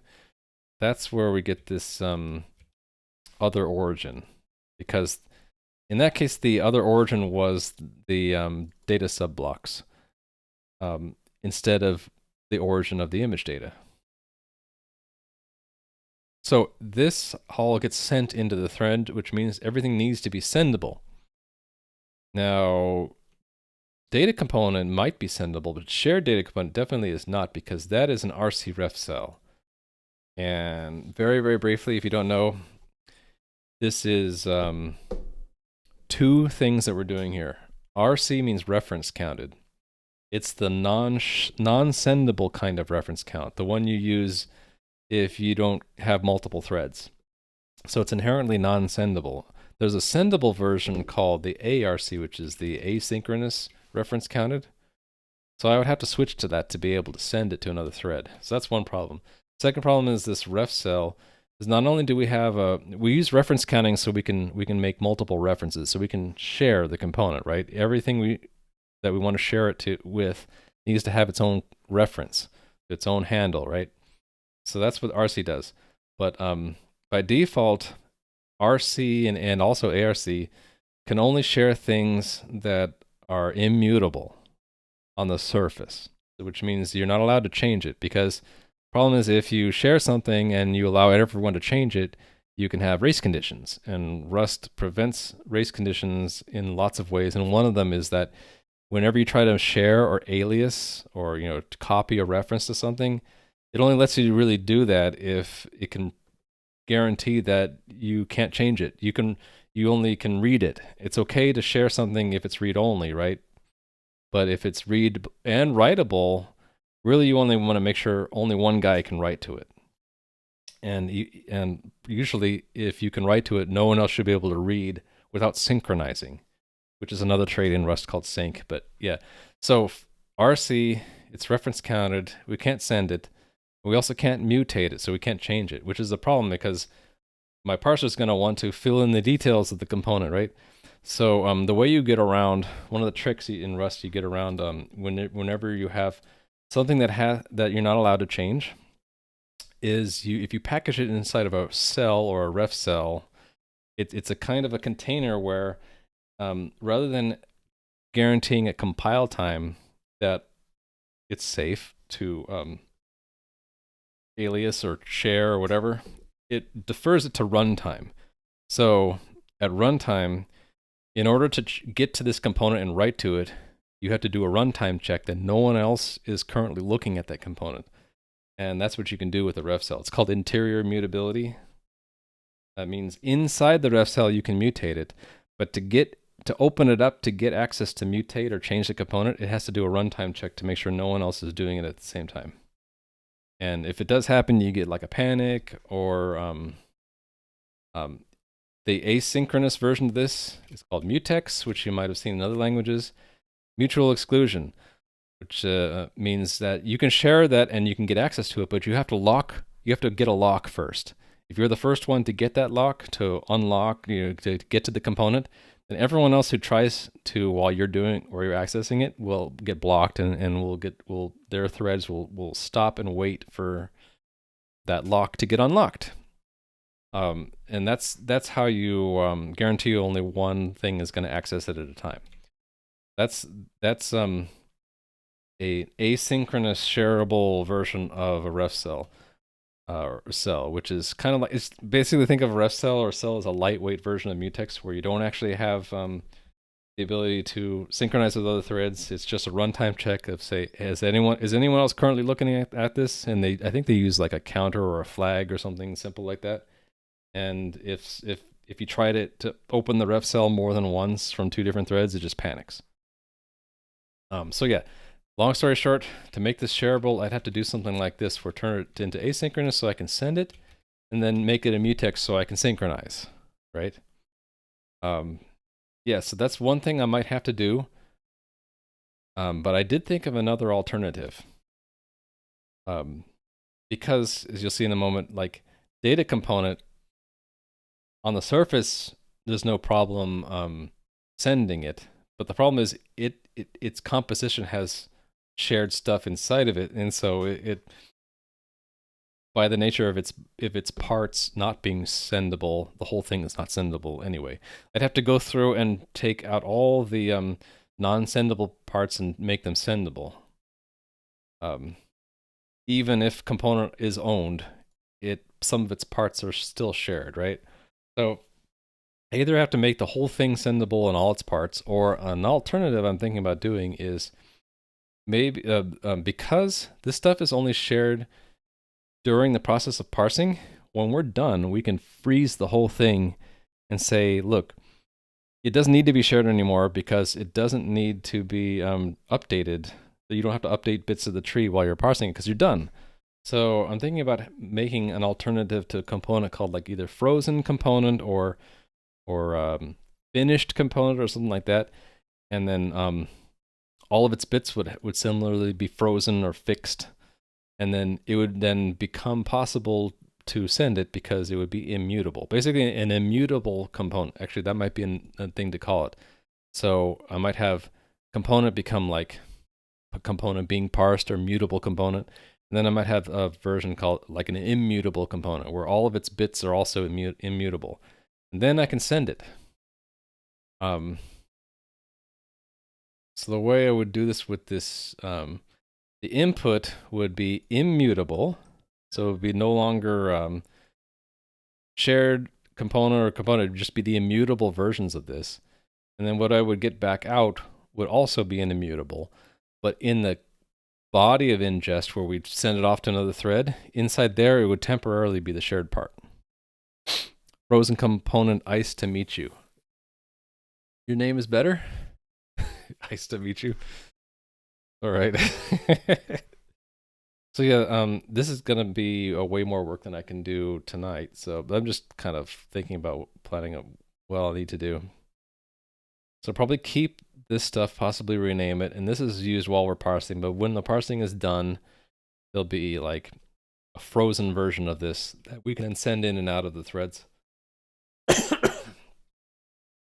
All right. I think I need to stop because 11 o'clock and also I'm starting to lose my voice. Hold on a sec. I have a mute button somewhere. Coughing because I'm losing my voice. Well, thank you, Adam. I won't be able to stream every day because I still have to do like I still have a World of Warcraft raid that I participate in for social stuff. Tuesday, Thursday, but Monday, Wednesday, Friday, and the weekend are open. So if I'm still feeling up to it, I'll probably stream again on Friday. So it'll probably be around the same time. And then either I'm going to try to stream on the weekends during the day, Pacific time, in addition to weekdays, or I might just shift to the weekend only. I haven't decided yet. But you'll either see me Friday or see me Saturday, most likely. Hopefully both, but we'll see how it goes. What do I leave you guys with? Is there anything else I can show? Oh, I'm really happy about the fact that I've been keeping up with this. My unit tests. I should have had this compiled and ready to go. Still, forgive me for letting... Oh, there it goes. I really like that I have 661 unit tests and all of them run in under a second, all added up together. And I want to maintain that. I don't have unit tests on the UI, but I do have unit tests on pretty much every kind of parsing operation and every kind of syntactical structure and even like the newer stuff where I added like what I call synthetic bitstream is where you take pieces of the original file and string them together and then parse them as if it's another inner file. And I have tests for that too. And you can see like all these different edge cases, like chaining things together and merging and little ending inverse. I have like unit tests, and they're super fast, and I love that. Hi and bye, Jacomus. Yeah, I'll be back Friday, I hope. But if I'm not back Friday, I'll probably be back Saturday. And yeah, I'm gonna try to continue this. I want to make sure that as much as possible, I keep unit tests covering everything. This thing I worked on today doesn't have unit tests, but it's kind of hard to. Well, actually, this backend, if I put it into a trait, And then I had a mock implementation of that trait. We could write some unit tests for this. I should have thought of that earlier, right? But yeah, anyway, I gotta go. So I don't think I'm gonna rate anyone. I'm just going to kind of leave y'all to go find someone else to watch. Hope that's okay. And I will see you guys later. Bye.